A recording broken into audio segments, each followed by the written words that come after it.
এই 5 ওয়াক্ত নামাজের ভিতরে দুইটা ওয়াক্তের নামাজ আমার আল্লাহর কাছে অত্যন্ত দামি।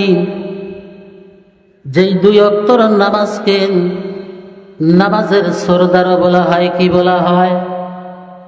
সরদার মানে নেতা। সরদার মানে কি?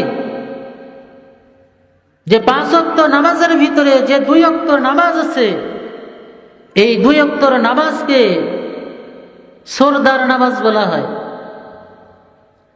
শুধু নামাজের ভিতরে সরদার আমার আল্লাহ রাখেন নাই।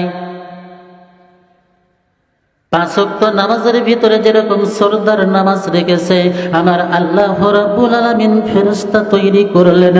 ফেরেশতার ভিতরে আমার আল্লাহ সরদার ফেরেশতা রাখলেন। আল্লাহ রাব্বুল আলামিন এই দুনিয়ার বুকে মানব জাতিকে আমার আল্লাহ তৈরি করেছেন, এই মানব জাতির ভিতরেও সরদার মানুষ রাখলেন। আল্লাহ রাব্বুল আলামিন পাথর তৈরি করেছে, পাথরের ভিতরেও আমার আল্লাহ সরদার পাথর রেখে দিয়েছেন। আমার আল্লাহ রাব্বুল আলামিন পাহাড় তৈরি করেছেন, এই পাহাড়ের ভিতরেও আমার আল্লাহ সরদার পাহাড় রেখে দিয়েছেন। আমার আল্লাহ রাব্বুল আলামিন এই দিন সৃষ্টি করেছে, দিনের ভিতরেও আমার আল্লাহ সরদার দিন রেখে দিলেন। আল্লাহ রাব্বুল আলামিন রাতকে তৈরি করেছেন, এই রাতের ভিতরেও আমার আল্লাহ সরদার রাত রেখে দিলেন। শুধু তাই নয়, আমরা যে গণনা করে মাস হিসাবে দুনিয়ার বুকে চলি, এই 12টি মাসের ভিতরেও আমার আল্লাহ সরদার মাস রেখে দিয়েছে। জোরে জোরে বলেন সুবহানাল্লাহ। আমার আল্লাহ 5 ওয়াক্ত নামাজের ভিতরে সরদার নামাজ রাখলেন। আল্লাহ রাব্বুল আলামিন ফেরেশতা তৈরি করলেন। এই ফেরেশতার ভিতরে আমার আল্লাহ সরদার ফেরেশতা হযরতে জিবরাইলকে রাখলেন।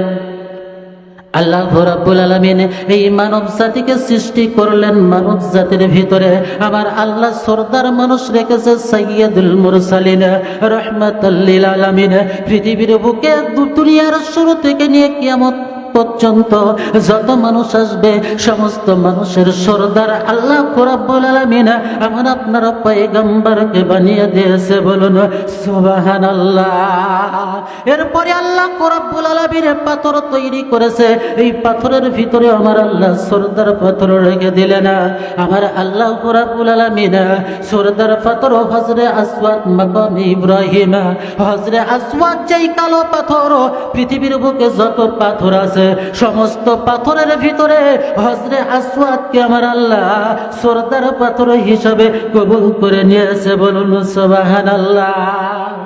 এরপরে আল্লাহ রাব্বুল আলামিন এই পৃথিবীর বুকে আমার আল্লাহ রাব্বুল আলামিন মাস তৈরি করেছেন মানুষের চলার জন্য।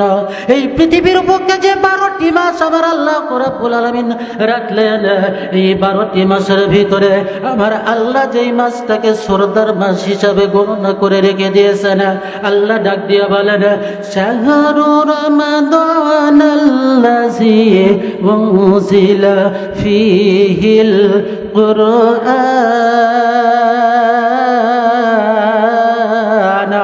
জোরে বলেন আল্লাহু আকবার। 12টি মাসের ভিতরে আল্লাহ রাব্বুল আলামিন রমজানুল মুবারককে সরদার মাস হিসাবে কবুল করে নিলেন।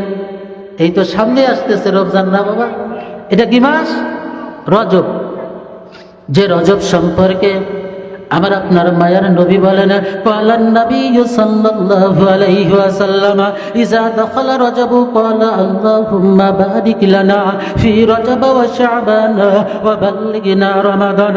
আমার আপনার মায়ার নবী রহমতের নবী বলেন এই যে আজকে রজব মাসের 16 তারিখ চলতেছে, আমার আপনার পয়গম্বর বলেন যখনই রজব মাস পেয়ে যাবে সাথে সাথে আল্লাহ পাকের দরবারে দোয়া করবে রব্বুল আলামিন তুমি রজবের শাবানের বরকত আমাকে দান করে দাও, রমজান পর্যন্ত আমাকে তুমি পৌঁছায়া দাও।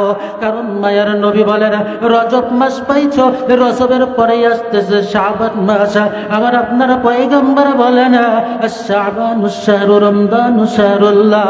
আমার আপনার পয়গম্বর বলেন এই শাবান মাসটি আমি পয়গম্বরের মাস, আর রমজান মাসটি একমাত্র আমার আল্লাহর মাস। এজন্য আমরা রজব মাস পেয়েছি। রজব মাসের আজকে 16 তারিখ। এ রজব মাসে বেশি বেশি করে দোয়া করব। এটা হচ্ছে হায়াত বৃদ্ধির মাস। এ রজব মাসটা হায়াত বৃদ্ধির মাস। এরপরেই রমজান, এই রমজানের পরেই আবার আসতেছে, এরপরে রজবের পরে শাবান, এই শাবানের পরেই আসতেছে রমজানুল মুবারক, যেই রমজান মাসে আল্লাহ রাব্বুল আলামিন এই কোরআনুল কারীম নাযিল করেছে। যাই হোক,